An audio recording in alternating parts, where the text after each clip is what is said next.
இதே புரட்சி தலைவர் அம்மாவுடைய பிரிவு என்று ஒன்று தவிர்க்க முடியாத ஒரு சூழ்நிலை ஏற்பட்டது.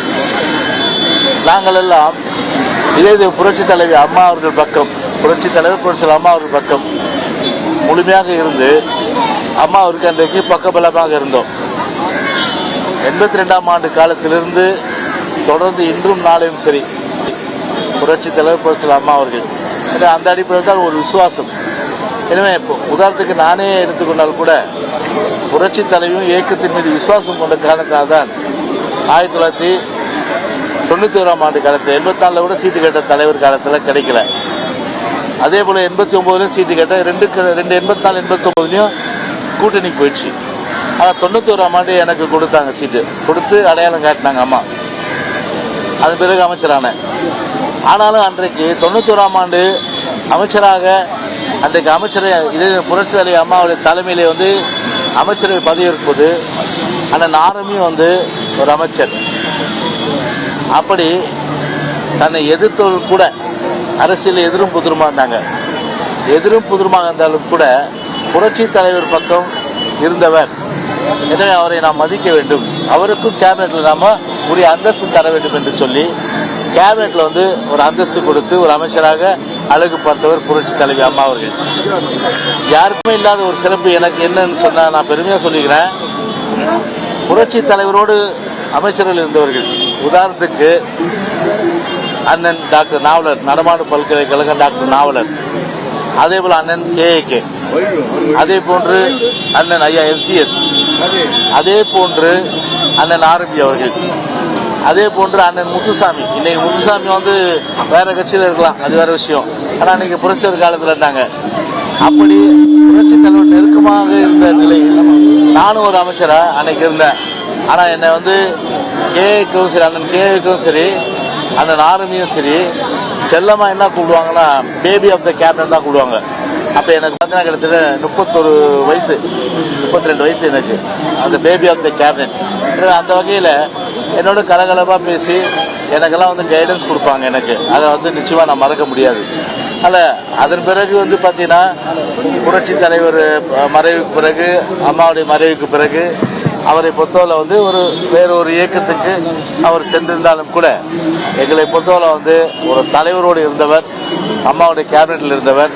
எனவே அந்த வகையில் எனக்கு நன்கு தெரிந்தவர் என்ற அடிப்படையில் ஒரு நல்ல ஒரு பழகுவதற்கும் சரி, அதே போன்று ஒரு ஹியூமரஸ் என்று சொல்லக்கூடிய ஒரு சென்ஸ் ஆஃப் ஹியூமர் அவருக்கு அதிகம். தமாஷா பேசுவார் அவர். அதெல்லாம் இன்றைக்கும் சரி ஒரு நினச்சி பார்த்து அதெல்லாம் ஒரு மகிழத்தக்க தருணமாக இருந்தாலும் கூட அவருடைய மறைவு என்பது உண்மையிலே ஒரு ஒரு ஒரு பெரிய வேதனையும் அதே போல் வருத்தத்தையும் தரக்கூடிய ஒரு விஷயமாக தனிச்சு எடுக்க முடியும். இல்லை, அது கட்சி தான் டிசைட் பண்ணது. இல்லை, இப்போ பிரதமரை பொறுத்தவரையில் திரு மோடி பல தடவை வருத்தம். ஏன்னா இந்தியா சுதந்திர நாடு, பிரைம் மினிஸ்டர் முதல்ல மாறுபட்ட கருத்துல. ஆனால் அது எந்த அளவுக்கு ஒரு தாக்கம், தட் இஸ் இம்பேக்ட் இருக்குன்னு பார்த்தா ஒரு தாக்கமும் இருக்காது. ஏன்னா பொதுவாகவே தேசிய கட்சிகளை 1967 க்ளோஸ் பண்ணிட்டாங்க. 67க்கு பிறகு தேசிய கட்சிகளுக்கு வாய்ப்பு கிடையாது.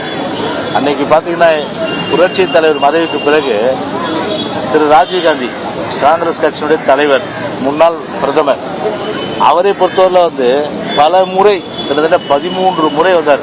அன்னைக்கு மூப்பனார் அன்னைக்கு தலைவராக இருந்தார், ஐயா GK மூப்பனார். அவர் அன்னைக்கு கூப்பிட்டு குடிசை, அதே போல் கிட்டத்தட்ட பார்த்தீங்கன்னா எல்லா விதமான ஸ்டண்ட் அடித்தாங்க.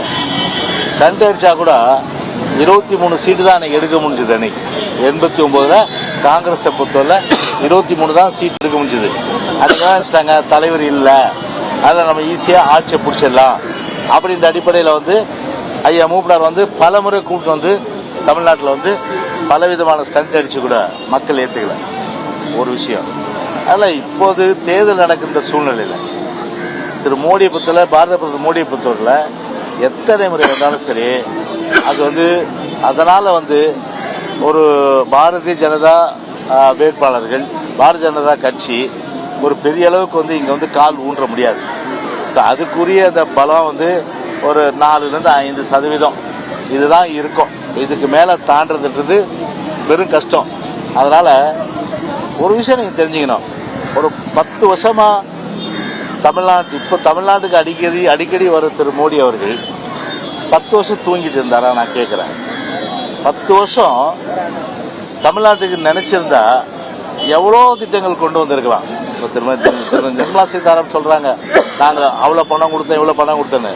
பணம் கொடுத்தோன்னா எதுக்கு? வெள்ளம் வந்தப்போ நீங்கள் மத்திய அரசு 2015 தூக்கி கொடுத்தீங்களா? நீங்கள் அம்மாவோட ஆட்சி தான் இருந்தது. இப்போ கூட திமுக கேட்க தவறிச்சு. நான் கேட்குறேன், எந்த ஆட்சி இருந்தாலும் திமுக 17 வருஷம் எங்கள் ஆட்சி நடந்தப்போ கூட அந்த சென்ட்ரல் கவர்மெண்ட்லேருந்து ஒரு பைசா வாங்கி தரல. ஆனால்